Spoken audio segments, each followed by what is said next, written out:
রংপুর ৩ আসনের মাননীয় সংসদ সদস্য অধ্যাপক মাহবুবুর রহমান বেলালের বরাদ্দকৃত কাবিখা প্রকল্পের আওতায় সদর উপজেলা খলিয়া ইউনিয়নের ৮ নং ওয়ার্ডের আব্দুস সালেক মিয়ার বাড়ি থেকে মৎস্য প্রজেক্টের মোড় পর্যন্ত ৪০০ ফিট ইট-সোলিং রাস্তার কাজ শুরু হয়েছে।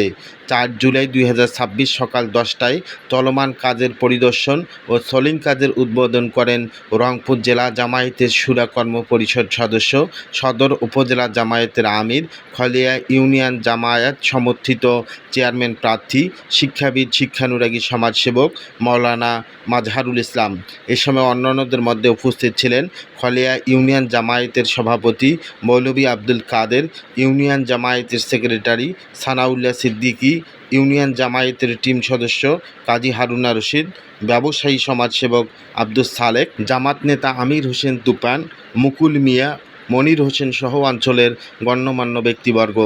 মাওলানা মাজহারুল ইসলাম তার বক্তব্যে বলেন, আমরা ইউনিয়ন নেতৃবৃন্দ এটা তালিকা দিয়েছে, এমপি মহোদয় সেটা বরাদ্দ দিয়েছে এবং এমপি মহোদয় বলছেন যে আমার বরাদ্দের পিছনে আমার একটি টাকাও খরচ করতে হবে না, এটা যাহা বরাদ্দ হবে সব খরচ এই রাস্তার জন্য হবে।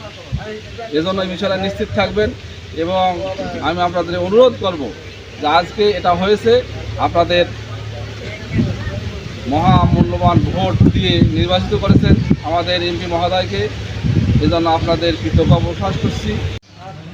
এভাবে রংপুর সদর উপজেলায় এ পর্যন্ত প্রায় আমরা 15টি রাস্তা সোলিং করেছি এবং টিআরের অনেক প্রকল্প আমরা কাজ করেছি।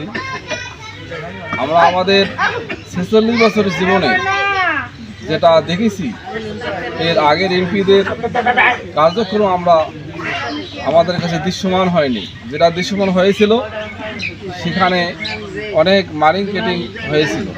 একটা প্রকল্প বরাদ্দ যে সেখানে অর্ধেক অফিস আদালতে শেষ হইতো আর অর্ধেক টাকা পাওয়া যেত। আমার এই অভিজ্ঞতা